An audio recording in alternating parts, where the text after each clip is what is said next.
What's up, everybody? Welcome back to another installment of our third herpetological panel forum, all about advancing reptile husbandry. This is a super hot topic that is just blowing up on Facebook and all over YouTube, so I really wanted to get some experts on to talk about what we can actually do that's realistic and that is safe and measurable steps that we can take for our animals, right?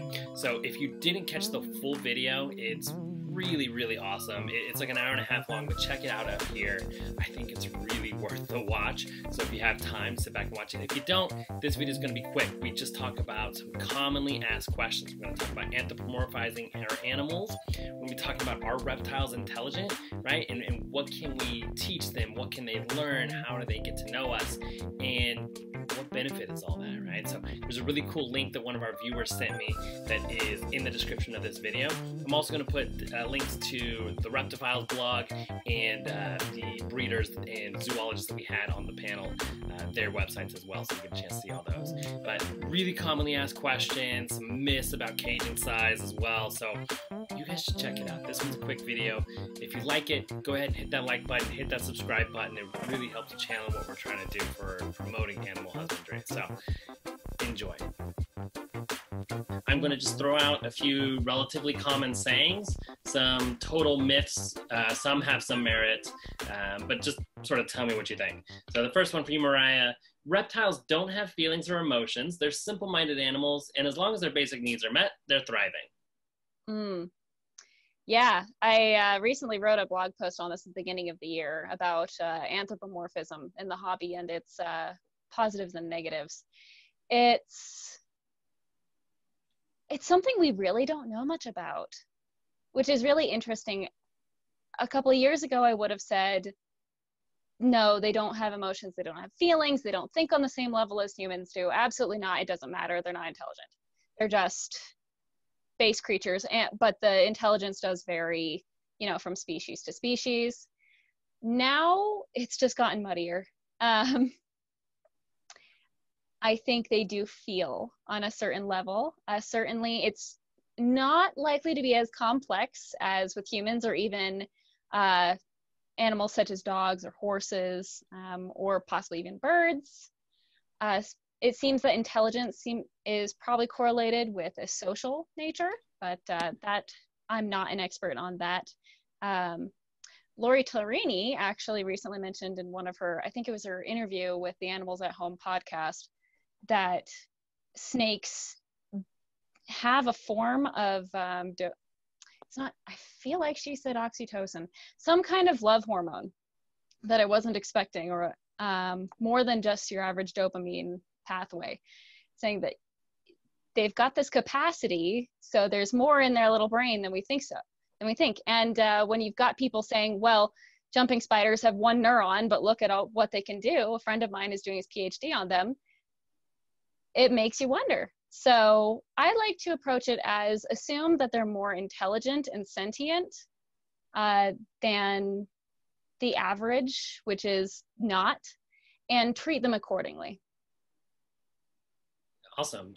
Trace, you were nodding your head a lot. What would you like to add to that? Yeah, I totally agree. I mean, I definitely think you hit the nail on the head, Mariah, when you said it all depends on species. And I think that, yeah, some species are a lot more intelligent, and probably that has more to do with like their food chain and what they're doing. You know, I think like little fossorial earth snake might not have as much sentience as like a crebo or something like that, you know, some like vision, highly acute, you know, sensory organism that's going to chase down prey and, you know, like monitors that problem solve, you know, parenti and stuff like that. But yeah, I totally, yeah, I just totally get everything you're saying. So tremendous. Riley, anything to add? The only thing that I would add, because everything up to this point has been perfect, and I agree with all of the above as well, and couldn't have said it better, is that the way I sort of gauge it is like if you have a litter of boas or a clutch of pythons or snakes or whatever within an entire litter, so they're all genetically relatively related or the same, you'll get different personalities. And that has to speak to something, because you can have calm snakes, you can have confident snakes, you can have snakes that are really impacted by their first couple experiences, and some that are just so confident they just, you know, end up being very viable, healthy animals. And I think that has to lend to something further that we're not comprehending yet. So I think they definitely have something more going on upstairs that we don't give them credit for. Brilliant. Thanks, guys. Trace, let me ask you, or let me throw this at you. There's no such thing as too big of an enclosure. Gosh, I mean, I don't know. That's from a logistic standpoint, that seems very difficult. You know, like you can have a very large enclosure, but you know, logistically, if you're just keeping a little Western hognose, you know, does he or she need that much space? You know, like, you know, a walk-in exhibit or something. So no, I think logistically, probably there's no such thing as too big of an enclosure. Is that how we're saying? Yeah, we're saying it's too exactly. big, right? Okay, yeah. Yeah. So, but I mean, at the same time, you know, we all also breed animals too, and we know that sometimes little baby snakes, as we know, may not thrive in huge exhibits, and we definitely can't keep those temperature when they're so fragile, temperature and humidity parameters perfectly in tune in a big exhibit. You know, if you put a little rainbow bowl in a 75-gallon tank as a baby, kind of like, you know, like I'd recommend something a little bit smaller, like they kind of like that confined space. You can keep a better eye on humidity and temperature a lot easier and watch feeding. But no, I mean, like for the most part, for an animal that's going to utilize every inch, you know, a big beaded lizard or something like that, sure, like you can do a very large exhibit. Just you know, just make sure it's getting checked on every day and it's getting food as necessary. So yeah, I don't know. Does anyone have anything to argue with that?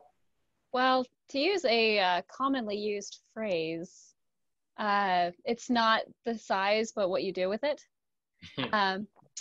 I think there is definitely a minimum for keeping each species, and our understanding of what minimum is always expanding. And that's not the topic we're talking about, so I won't go into it. But I think you can truly have an enclosure of any, you know, you could put, say, a Western hognose snake in a bedroom-sized exhibit. Now, what the big problem there is exactly what you said, Trace. It's logistics. It's how do you make sure that you get all of the right husbandry parameters in there. What I really like about a larger enclosure, however, is that you get so much more diversity. You can have a bigger temperature gradient. You can have a bigger photo gradient. You can have different types of substrate for them to explore. You can give them some things to climb. Like you really give them much more diversity and environmental enrichment the more space that you give.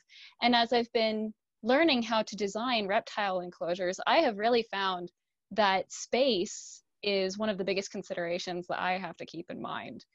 Because like, okay, here's what I have, here's what I need to achieve. And then I find myself going, you know, this is still above the recommended minimum size for the species, but there's so much I want to do and so much that I want to provide for them that I wish I had a little bit more. So I really do think it's more about how you use it, but obviously it's not practical for everybody to, you know, keep a bearded dragon in a bedroom. Would that be awesome? Totally. But is it practical? Probably not. And especially not for, you know, breeders and getting really young reptiles off to a good start. In nature, it's just, okay, you know, survival of the fittest, go and figure it out. But as a breeder, those are investments. So you really have to do everything you can, especially in those critical first few months of life, to give them the best chance. Awesome. Yeah, Riley, anything to add into that? Yeah, I mean, I don't think there's necessarily too big. There's impractically too large, but you know, I've had beaded lizards in walk-in enclosures and watched them swim in the pool and climb up the rockwork above my head. So the only challenge is, you know, bigger enclosures means bigger investment in heat, insulation, water, furniture, whatever it is to keep it appropriate to hit those parameters. It can be done though. If that's your goal, it can be done. Just be prepared to really like put in some serious effort before you get the animal in, because you're going to have to dial it in.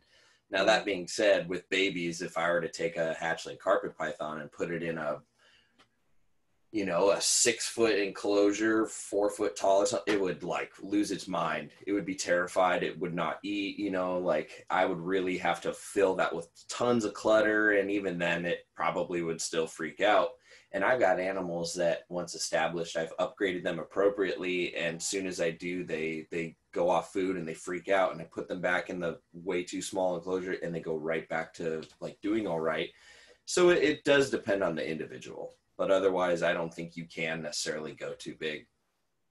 Out of curiosity, Riley, if I may interject, how long of an acclimation period do you give them when you put them in their adult enclosure and you've noticed that they freak out? How long do you give them before you give up? Usually 5 to 6 weeks or so, sometimes more. If it's an animal that has good body condition, I'll happily wait it out longer and try different hides or double check things, or I've got some perch options that I can, kind of move around and things. I've changed substrate up, but there's just certain animals, and it doesn't happen often, but that girl in particular is uber shy. Like, she does not like to be seen. She doesn't like to be exposed at all. When you take her out, she squeezes as hard as possible into a tiny little ball. She's just very nervous. The rest of the animals, at a certain point, once they're eating, they could, certainly upgrade and do fine. It's just every once in a while I get one or two individuals that seems to just lack that confidence to the point where the slightest little changes and upgrades, they lose their mind.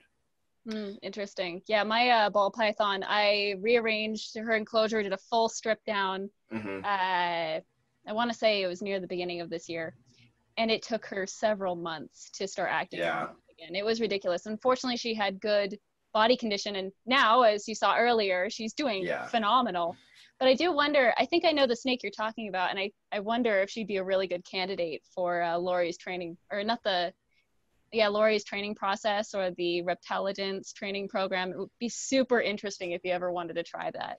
Yeah, it would be cool to see, because she's so pretty. I would love to have her be confident and out, but she's a probably 2 foot, carpet python, and she prefers to cram herself in a hide about this big, 3 inches cube. And she'll take food at night if I put it in there, and I'll see her out on top of it at night. But if I open up her enclosure or slide her out or anything, she's like, nope, don't look at me. Yeah, she hides her head like a ball python too. It's kind of silly. So thank you. A couple things from the chat. Lori Tarini, who we've mentioned a couple times, is actually watching with us today, and she mentioned when we were talking about the brain structure, there's a awesome article, and obviously we're not going to read that right now, but I'll put a link to that in the YouTube video, and I'll also share it on the Facebook page, because that is going to detail the vertebrate brain structure there for snakes, which is terrific. Thanks for sharing that, Lori. And she had said, one of the smoothest ways I found to acclimate snakes to new enclosures is to put their entire previous tub or whatever they were living in inside the new enclosure to allow them to come and go as they please and habituate in their own time, which is a terrific. Thank you. Thanks for adding that, Lori. And I think that makes a ton of sense. Riley, we'll stay with you with the next myth that we hear a lot of times. Reptiles will grow to fit their cage. Oh, that's so bad. Yeah, no, that's definitely not true. Reptiles and most animals in general, based on their DNA, have a predetermined set of maximum and minimum achievable size with appropriate conditions, nutrients, all the factors that go into thriving and surviving. And you can push those boundaries a little bit under ideal conditions, but shoving a 7 foot, a potentially 7 foot water monitor in a 15-quart tub is not going to keep it the size of a hatchling, because that thing's going to outgrow it in 4 weeks, even if you, feed it as little as it's going to outgrow it. So I don't even know of a single animal that does that. I think a couple fish might do that, but otherwise that is, that's a bad one. Yeah. Anyone want to refute that? No. Oh, no. Even goldfish will outgrow their bowl if given enough time. They're slow growers, but they're coy. At the end of the day, they're coy. Yep. Do any of you remember the very old website bonsaikitten.com? Long ago, like early internet days, but it was a fake website, and someone raise their kitten. It was completely fake in a bonsai glass jar. And it was an instructional video of how to raise a kitten to make an always kitten. It was totally fake, but it was like one of the first like memes of the internet, you know, bonsai kitty. I remember it. Very old school. So yeah, no, it doesn't really work. Like, but thank you guys so much for watching that video. As always, like and subscribe to this channel if you enjoyed it. I hope you enjoyed watching it, and I hope you enjoyed learning something. I'll see you next time.